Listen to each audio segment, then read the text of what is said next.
Following the recent spate of cash-in-transit robberies, suspected heist kingpin 39-year-old Wellington Bibi Cenenda was apprehended in Bloemfontein last night.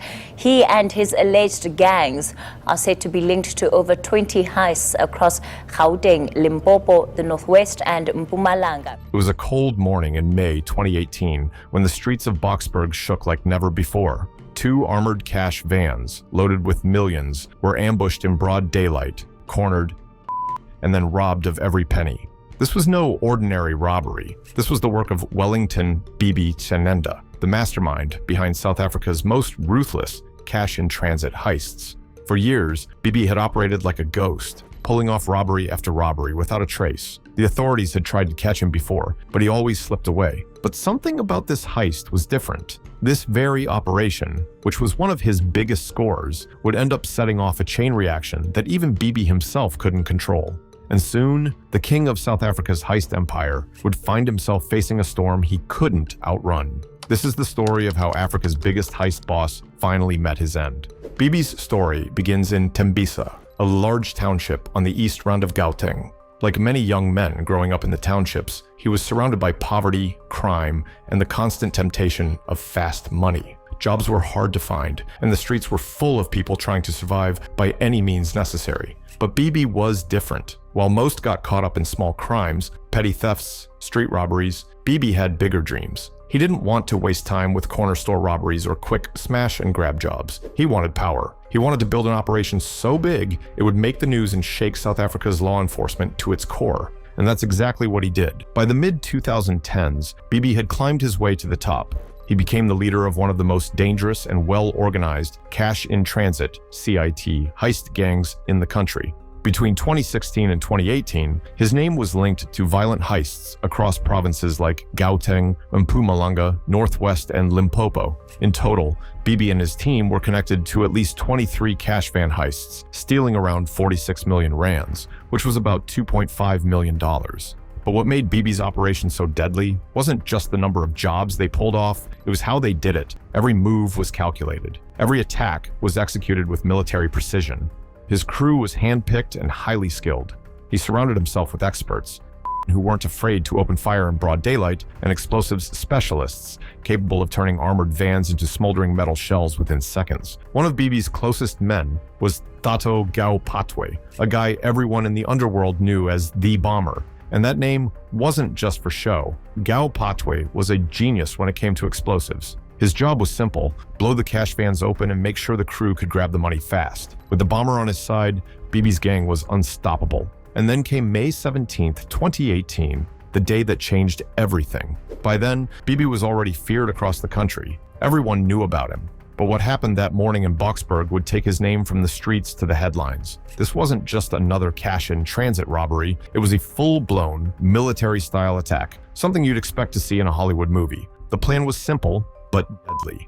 Bibi's crew knew every detail about the cash vans, the routes, the times, and even the guards. They had been watching for weeks, waiting for the perfect moment. And when it came, they didn't miss. Just after 9 a.m., along Atlas Road near the East Rand Mall, two G4S cash vans were doing their normal rounds. The area was busy with morning traffic and people going about their day, but they had no idea what was coming. Bibi's crew split into two groups. Both groups were heavily carrying big rifles and powerful explosives. They were ready for.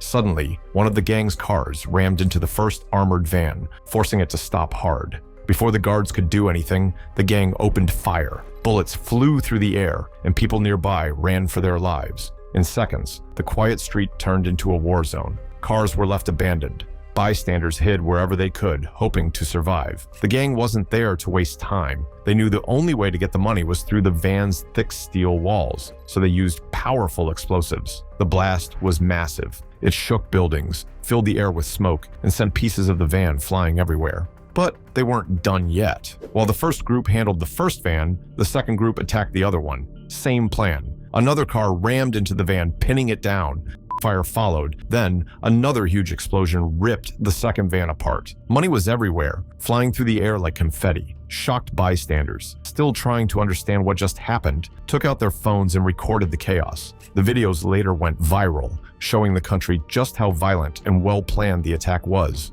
Within minutes, Bibi's crew grabbed the cash. jumped into their getaway cars, and disappeared. The police didn't even have time to show up. Witnesses said it was the scariest thing they had ever seen. But for Bibi and his men, this wasn't just about money. It was a message, a loud one.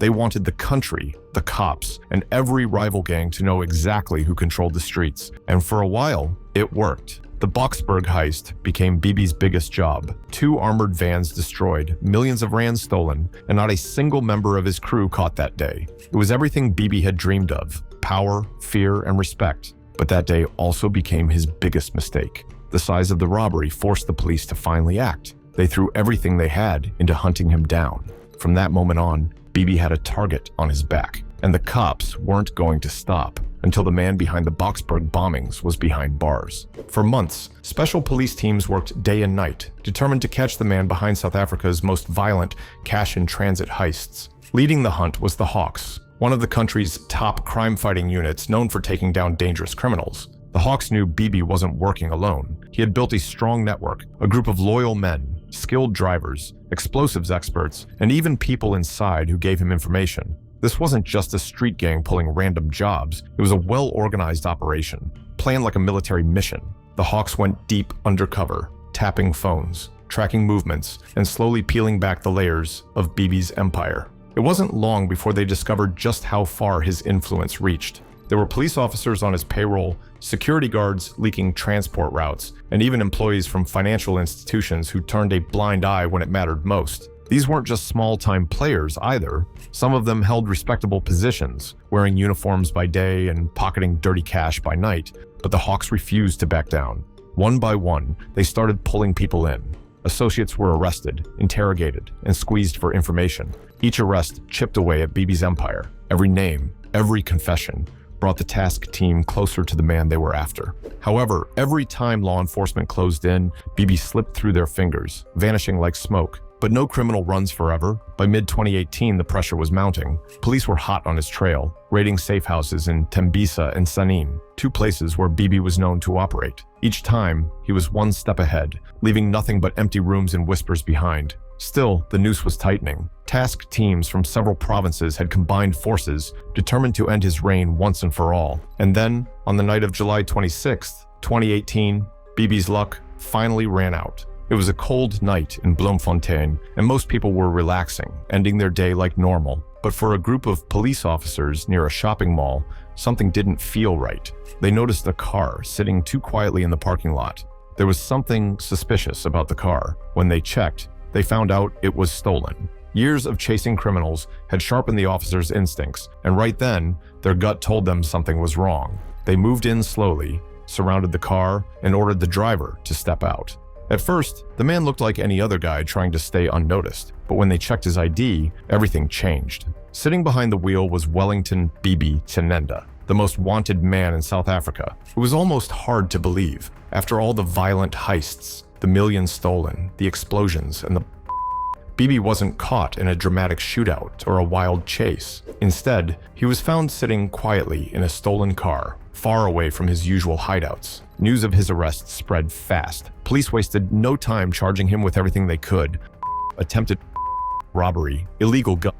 The list went on. Each charge showed just how much damage Bibi had caused across the country. The trial soon became one of the biggest in South Africa's fight against organized crime. Prosecutors came ready. They charged Bibi and his remaining crew with 179 counts, including attempted racketeering, robbery, and illegal possession of and explosives. Every charge was linked to a violent heist that left people scared and cash transport companies struggling. The case was called the City Mountain Trial and was held at the Mpumalanga High Court in Middelburg. But this wasn't just about making accusations. Police had built a strong case. They had phone records, video footage, and even witnesses who once worked for Bibi but turned against him to save themselves. Still, the trial wasn't easy. It faced many delays because of the large number of charges, witness safety concerns, and legal issues. 2 of the original 8 suspects even, which made things slower. At times, it felt like the trial would never end. But the state stayed focused. They knew that sending Bibi to prison would be a strong warning to other criminals. Today, the man who once led heists worth more than 46 million now hands sits in a prison cell, far from the luxury life he used to enjoy. His arrest sent a strong message to other criminals that the law would catch up to them eventually. It also pushed the country to start looking at ways to fix the system. After Bibi's fall, more focus was placed on strengthening CIT security, training officers better, and making sure insiders couldn't leak sensitive information so easily.